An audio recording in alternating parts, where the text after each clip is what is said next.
Car les armes avec lesquelles nous combattons ne sont pas charnelles, mais elles sont puissantes par la vertu de Dieu pour renverser les forteresses. Il faut savoir une chose, lorsque Satan n'arrive pas à te toucher spirituellement, il cherchera à te toucher physiquement. Nous sommes dans un monde là où le combat est spirituel, alors Satan utilisera toutes les stratégies pour t'avoir. Parfois, ce qu'il fera, il va utiliser des gens autour de toi, des personnes qui vont t'insulter, des personnes qui feront tout pour que toi, tu puisses ouvrir des portes. Mais ne lui laisse pas accès, car pendant ce temps-là, toi, tu veux agir par la colère, tu veux aussi insulter parce que les gens sont contre toi. Satan est en train de rôder pour chercher des portes ouvertes, parce qu'une fois qu'il trouve des portes ouvertes, il peut se manifester dans ta vie. C'est ça le combat que nous menons chaque jour. Tu vas rencontrer des persécutions, les gens qui seront contre toi, les gens qui vont t'insulter, tout ça pour te pousser à ton tour à parler mal, agir mal, pendant que les gens vont t'insulter, vont te frapper, ils te traiteront de tous les noms. Satan cherche un moyen de pouvoir entrer en toi. Il y aura des personnes qui vont te persécuter, il y aura des personnes qui viendront pour t'attaquer, mais discerne toujours la voix de la personne, discerne toujours qui est derrière la personne qui est en train de t'agresser. Il faut avoir un regard spirituel. Car nous n'avons pas à lutter contre la chair et le sang, mais contre les dominations, contre les autorités, contre les princes de ce monde des ténèbres, contre les esprits méchants dans le lieu céleste.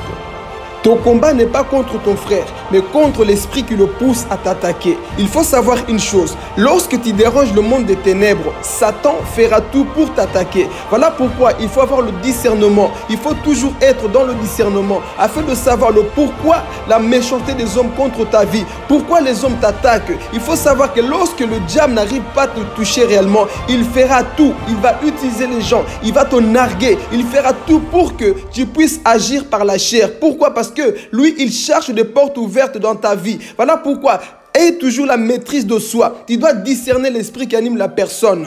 Lorsque Satan avait parlé au travers de Pierre, Jésus avait compris que ce n'était pas Pierre qui parlait, mais c'était Satan qui était derrière. Jésus n'a pas dit « arrière de moi Pierre », il a dit « arrière de moi Satan ». Pourquoi? Parce qu'il avait compris que le comportement que Pierre manifestait, le langage que Pierre manifestait, ce n'était pas le langage d'un enfant de Dieu, c'était Satan qui était derrière. Satan est celui qui nous pousse à agir mal.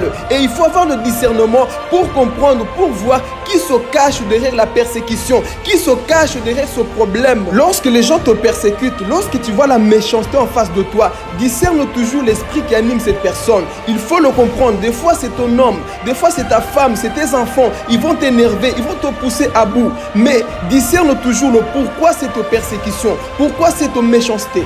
Quelles que soient les attaques que tu reçois, ne réponds jamais en mal. Même si la personne qui est en face de toi te pousse à te mettre en colère, garde toujours ton calme et ne réponds jamais par la chair. Ne réponds jamais avec la haine. Sois toujours amour et ne laisse pas la colère t'envahir. Parce qu'il est dit, si vous vous mettez en colère, ne péchez point, que le soleil ne se couche pas sur votre colère et ne donnez pas accès au diable.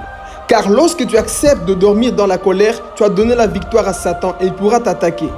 Alors, refuse de dormir avec la colère. Quel que soit ce qui peut se passer, discerne toujours, sois toujours en esprit. Parce que le diable, du fait qu'il n'arrive pas à t'avoir, il va chercher tous les moyens pour t'avoir dans la chair. Mais lorsque tu es esprit, tu vas comprendre et tu pourras maintenant le chasser avec la parole. Parce qu'on ne chasse pas le diable avec la chair, on le cherche avec la parole de Dieu. On le chasse avec la parole de Dieu. Lorsque toi tu commences à appliquer la parole de Dieu, le diable fuira loin de toi. Voilà pourquoi il est dit, soumettez-vous donc à Dieu et le diable fuira loin de toi. Lorsque tu appliques la parole de Dieu, le diable fuira loin de toi. Ne réponds pas avec la haine, ne réponds pas avec l'amertume, ne réponds pas avec la violence. Non, réponds avec l'amour, réponds avec la parole de Dieu et le diable échouera et le diable fuira loin de toi et tu sortiras victorieux. Tu sortiras victorieux au nom de Jésus, car la victoire appartient à ceux qui tiennent bon. C'était Philippe Gomez. Que Dieu vous bénisse.